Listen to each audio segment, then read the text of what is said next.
Ladies and gentlemen, welcome back.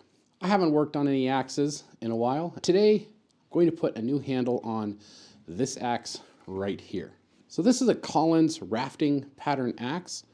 I'm not sure the weight on this axe. My wife stole my scale that I use in the garage for weighing axes. She's using it in the kitchen to weigh food or something. I'm guessing this is a 4-pound head. So if you're not familiar with a rafting axe or a rafting pattern axe, it's an axe head with a hardened pole that is made for hammering things. It usually has a pretty short handle. Rafting axes were made to use on log rafts. Back when they would log and they would dump all the logs in the river and float them down to the sawmill, this was the axe that they would use to keep those log rafts together. They would drive log dogs or spikes into the logs so they could chain them together or hook them together with cables. So these massive rafts of logs would stay together while they floated down the river. And you needed an axe that had a hardened pole so you could hammer things with it, hammer metal spikes with it without destroying the axe.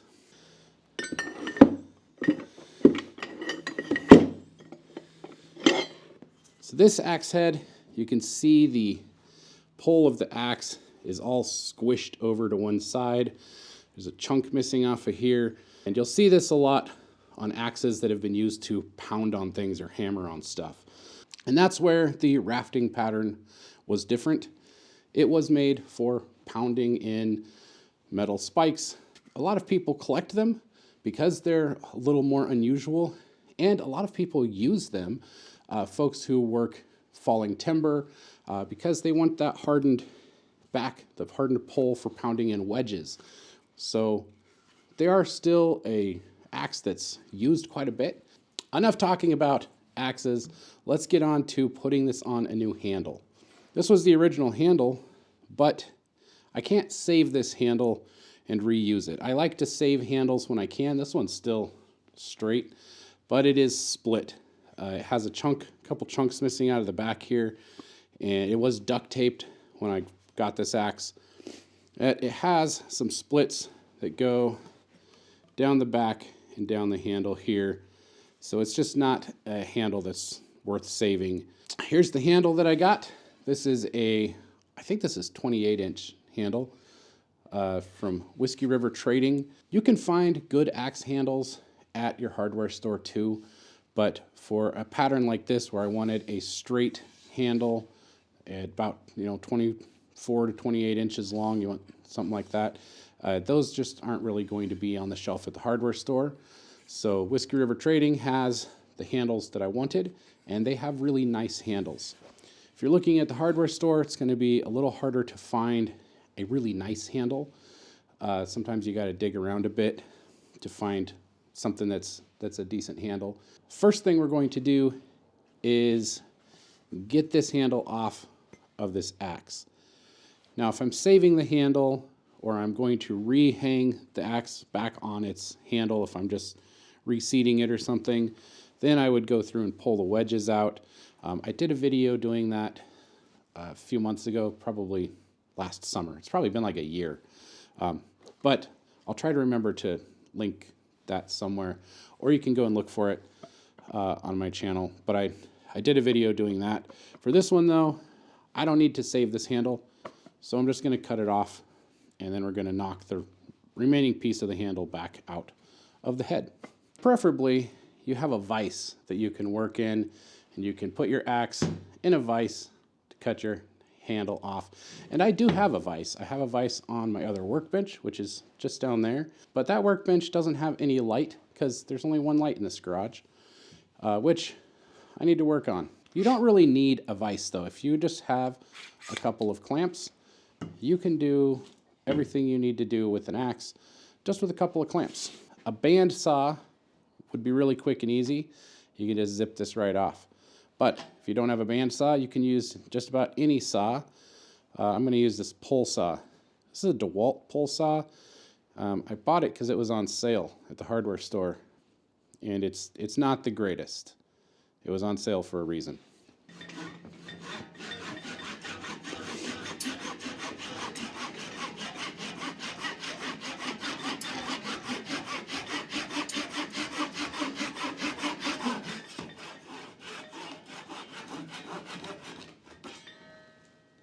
So now let's hammer this and drive it up through the head.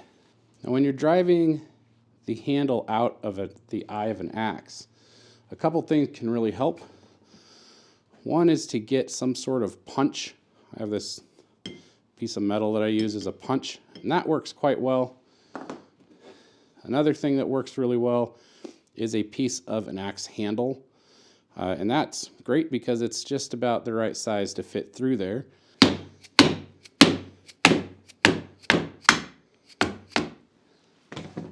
I like using this piece of handle to drive out old handles because it just fits in there so nicely. So next we're going to start fitting our head onto our handle. Now there's a lot of ways you can remove material from the handle. Some folks really like to use a draw knife, and that certainly works. I often like using a spoke shave. These work really well. But what I'm going to use today is a Shinto rasp.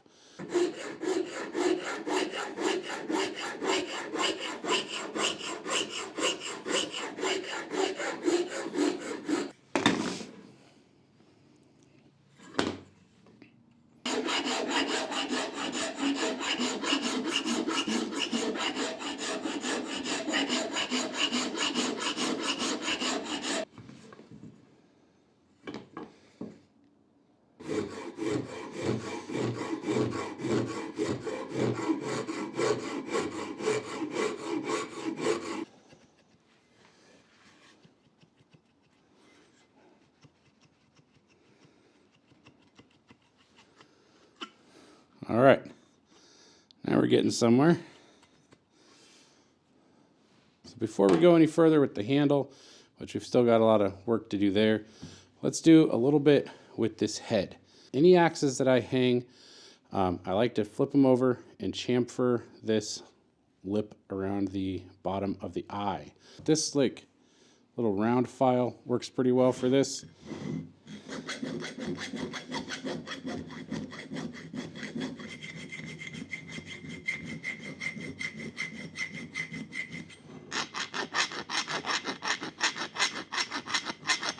It doesn't have to be a huge chamfer, just a little bit. The reason we're going to do that is when we put the axe head on the handle, we're going to try not to cut into the handle fibers. We want that chamfered edge to sort of compress the wood fibers in instead of cutting into the fibers and peeling them out. Once that is all rounded over, then we're going to get our pencil to scribble all around that nice chamfered edge that we just made.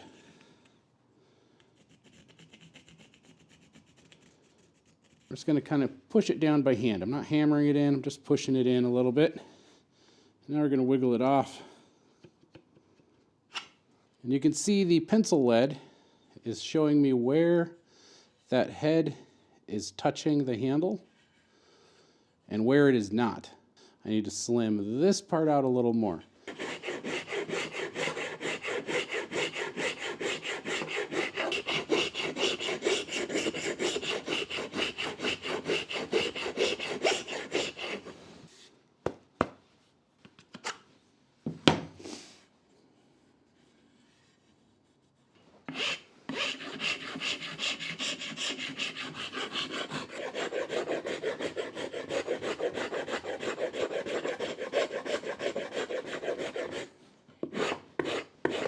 While we're working on this, something else that you'll want to watch for while you're trying the head on here and you're fitting this up is you're going to want to make sure you're putting the head on straight on the handle.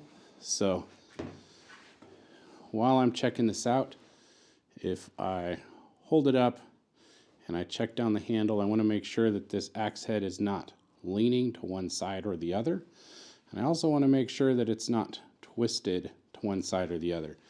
So sometimes just eyeballing down the handle, you can check where that head is going.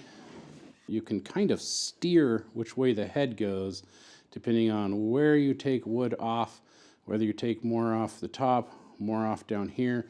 You can steer how this head goes onto that handle.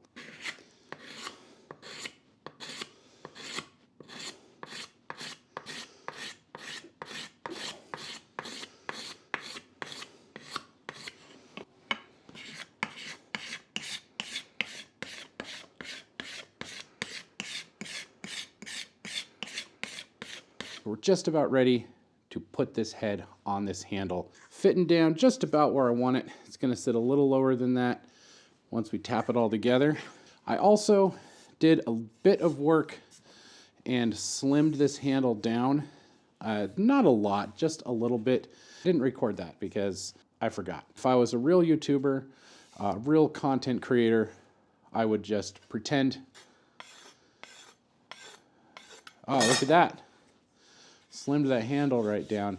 The last thing we need to do is cut the kerf down. The kerf is this cut right here in the top of the handle, and that is where our wedge is going to go. And ideally, you want that kerf to be cut down 2/3 to some folks like 3/4 of the way down the head. I know where my head is sitting. I can kind of see that line. So if I get my axe here, I can see where I need to bring that kerf cut down to. I got to cut it about 1 inch lower. Band saw works really well for this. If you can keep that cut straight, any saw will work. The important thing is to make sure you keep that cut straight so that you're not running out to the side either direction.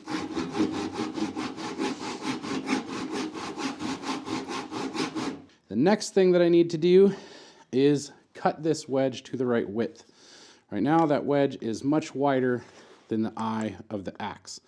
So I'm going to mark this wedge, the width of the top of the eye. The bottom of the eye is probably a little narrower, but I'm going to mark it for the top of the eye.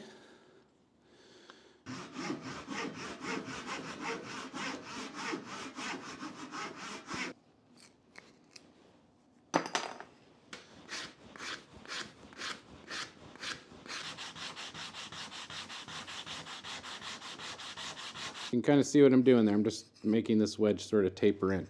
I want my wedge to fit into the top, but I want it to be tight.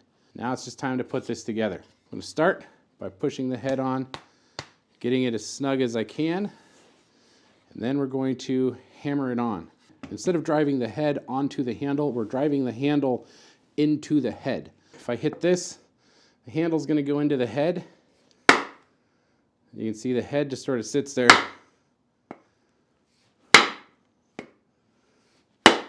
Let's give it a couple more whacks just for good measure here.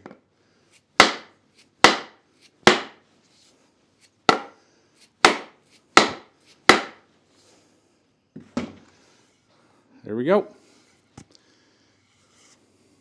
There's a few things you can do before you put a wedge in. Some folks like to glue their wedges. I really don't like gluing them. A lot of folks like to put oil on their wedges before they hammer them in. That's not a bad idea, and that's what I'm going to do here. I always use raw linseed oil. I don't like boiled linseed oil. You want this handle sitting on a solid something when you start tapping this wedge in. You also want to make sure your wedge is straight up and down before you start tapping, so make sure you keep it lined up.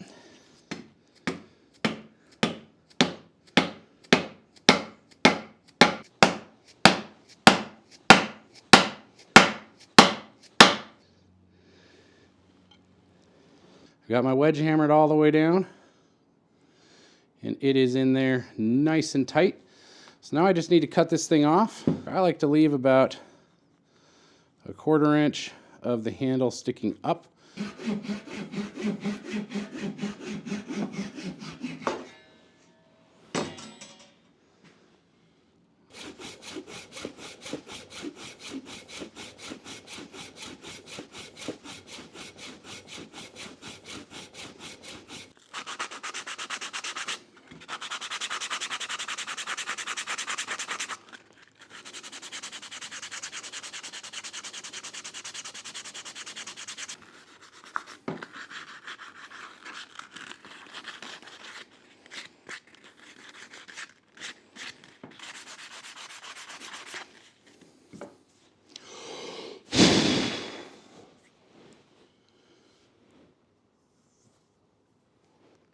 A lot of folks really like their boiled linseed oil. I do not. I prefer to use raw linseed oil. The other thing that I really like to use on axe handles is this tool wax that I made. This is just a mixture of beeswax and linseed oil. It's about a 1-to-2 ratio. I added some coconut oil just because.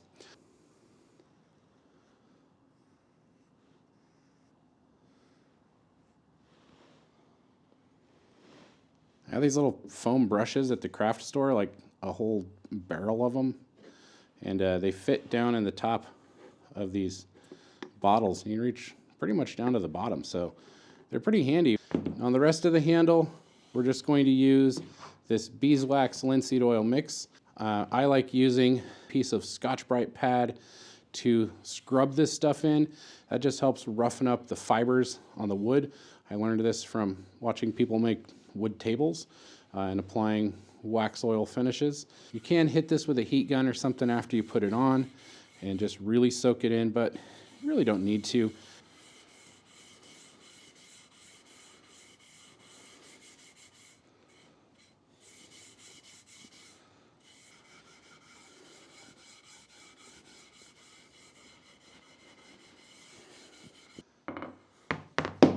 So there's the handle all finished up. So I'm just going to let it sit a little bit and then I'll wipe it down.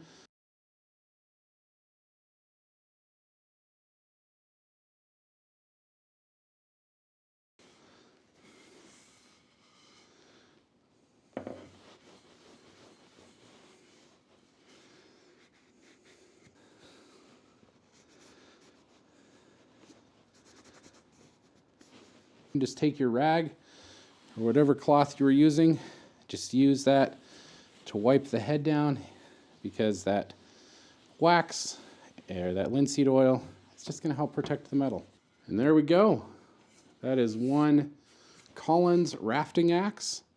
I think this is a 4-pound. It kind of seemed like a 4-pound axe. I should have weighed the head when I had it off, but I'm not sure where my scale went. This will still need to be sharpened. I'm not going to sharpen it right now. One of these days this winter we'll have a little sharpening party out here and sharpen up some of these axes and tools that need to be sharpened so they'll be ready to use in the spring. You guys let me know what you think of this project. Let me know if you want me to do a video about handles. I'm not a handle expert, but I have opinions just like everyone else. So I'd be happy to do, maybe we'll do a video on handles and how to pick a good hardware store handle for an axe. Thank you for watching. Let me know what you're thinking. Leave me a comment, even if you just want to say hi. You know, I do read all of the comments. I don't always answer everyone's comments, but I try to answer the ones that I can. I do read them all. I appreciate all of you. I hope you have a fantastic week, and I'll see you next time.